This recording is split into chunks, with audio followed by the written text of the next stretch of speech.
नमस्कार, मैं हूं कुमार गजेंद्र। जनपद ऑन द स्पॉट में आपका स्वागत है। योगी बस नाम ही काफ़ी है और ऊपर से उनका एक डायलॉग, मिट्टी में मिला दूंगा, माफिया को मिट्टी में मिला दूंगा। योगी आदित्यनाथ का ये डायलॉग कई महीनों से उत्तर प्रदेश ही नहीं, देश ही नहीं, पूरी दुनिया में ट्रेंड कर रहा है। और ट्रेंड भी ऐसा कि बच्चे बच्चे की जुबान पर ये डायलॉग है कि मिट्टी में मिला दूंगा। और उन्होंने उत्तर प्रदेश के और पूर्वांचल माफिया अतीक अहमद को मिट्टी में मिलाकर ये दिखा भी दिया है कि मिट्टी में मिलाना असल में कहते किसको हैं। माफिया आज थर थर कांप रहा है और पूरी तरीके से देखा जाए तो जितने भी गुंडे बदमाश हैं वो या तो जेल के अंदर हैं या वो उत्तर प्रदेश को छोड़ चुके हैं, और छोड़ ही नहीं चुके हैं, वो उत्तर प्रदेश में जाना भी नहीं चाहते हैं।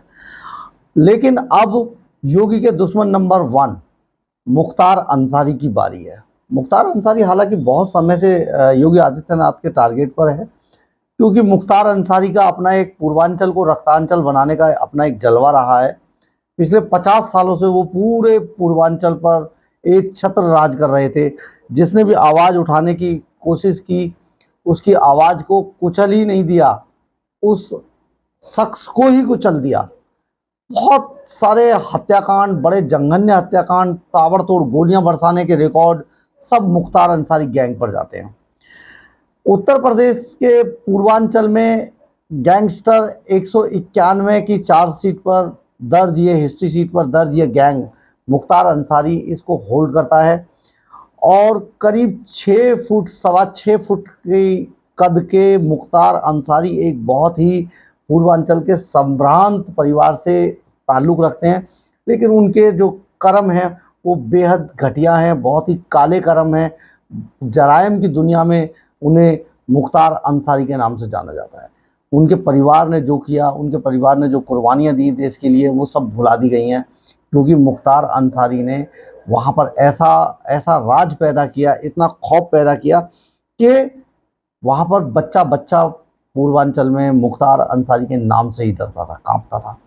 करीब 4 दशक पहले तक पूर्वांचल में एक छत्र राज करने वाले मुख्तार अंसारी को सोमवार को 32 साल पुराने एक मामले में उम्र कैद की सजा सुनाई गई है। जी हाँ, 32 साल पुराने। आप सोचिए, 32 सालों से कितने केस। हम आपको ये भी बता देते हैं कि मुख्तार अंसारी पर हत्या, अपहरण, लूट, डकैती जैसे 61 मामले दर्ज हैं। 61 मामले, जरा गौर से सुनिए, 61 केस मुख्तार अंसारी पर दर्ज हैं। लेकिन आज तक कोई भी गवाह उनके खिलाफ कोर्ट तक नहीं पहुंच पाया।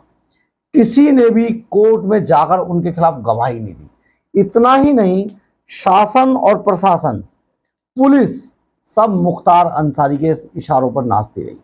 मुख्तार अंसारी एक बहुत ही शातिर अपराधी के रूप में, एक बहुत ही गैंगस्टर माफिया के रूप में पूर्वांचल पर एक छत्र राज कर रहा था पिछले 50 सालों से।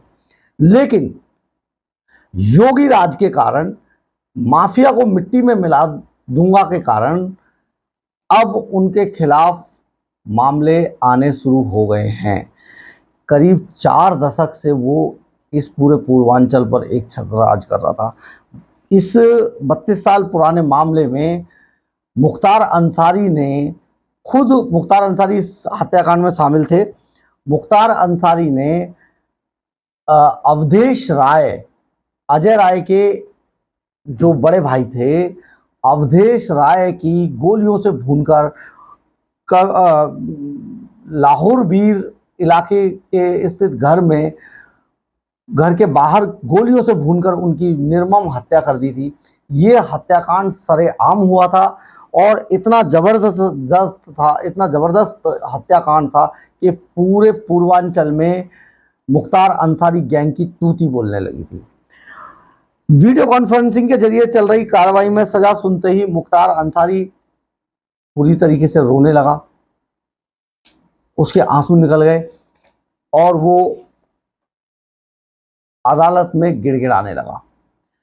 मुख्तार अंसारी ने अदालत में अपनी उम्र का हवाला देकर भी गिड़गिड़ाते हुए सजा में नरमी बरतने की गुहार लगाई अदालत से, लेकिन अदालत ने उनकी इस मांग को ठुकरा दिया। माफिया मुख्तार अंसारी आजकल बांदा जेल में बंद हैं और वहीं से वीडियो कॉन्फ्रेंसिंग के जरिए अपने मुकदमों का सामना कर रहे हैं। मुख्तार अंसारी को यह सजा कांग्रेसी नेता अजय राय के भाई अवधेश राय की गोलियों से भूनकर सरेआम हत्या के मामले में सुनाई गई थी।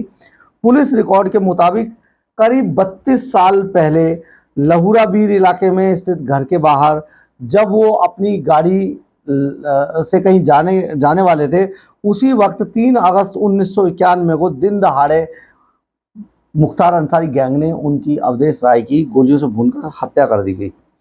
हत्या के बाद इस गैंग का अजय राय ने पीछा भी किया अपने साथियों के साथ, लेकिन वो इसमें कामयाब नहीं हो पाए। उस वक्त दिल दहला देने वाली इस वारदात में मुख्तार अंसारी के साथ जो लोग थे उनमें एक भीम सिंह, पूर्व विधायक अब्दुल कलाम, राकेश नाइक और कमलेश सिंह भी शामिल थे। इनमें से अब्दुल कलाम और कमलेश सिंह की अब मौत हो चुकी है। भीम सिंह और राकेश नाइक दूसरी अदालतों में अपने इस मुकदमे का केस की सामना कर रहे हैं, जबकि भीम सिंह और राकेश नाइक पर अलग अलग अदालतों में मामले चल रहे हैं। पूर्वांचल में माफिया मुख्तार अंसारी के खौफ का अंदाजा इसी बात से लगाया जा सकता है कि करीब 50 सालों से उनके आतंक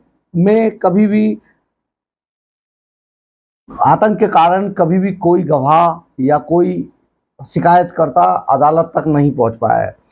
एक बार इसी केस के चलते जब ये मामला एडीजे के यहाँ चल रहा था, उस वक्त एक बम धमाका भी करा दिया था मुख्तार अंसारी ने। आप देखिए वो कितना शातिर बदमाश रहा होगा कि अदालत के अंदर एक बम ब्लास्ट भी करा दिया उसने, जिसके बाद ये मामला काफी दिनों तक लटका रहा, या फिर यूं कहें कि कोई भी गवाह अदालत पहुंच ही नहीं पाया।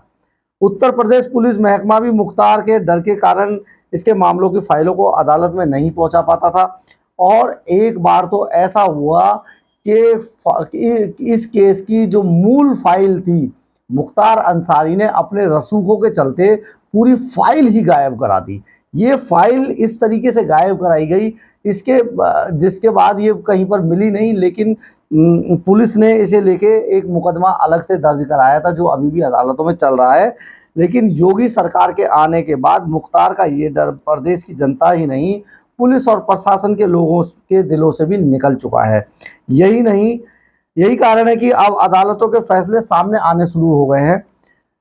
इंटर स्टेट गैंग 191 का सरगना अंसारी 2 जून 2022 को इस मामले की केस की फाइल उसने गायब कराई थी, जिसके खिलाफ वहां के थाने अध्यक्ष ने एक मामला अलग से पंजीकृत कराया हुआ है।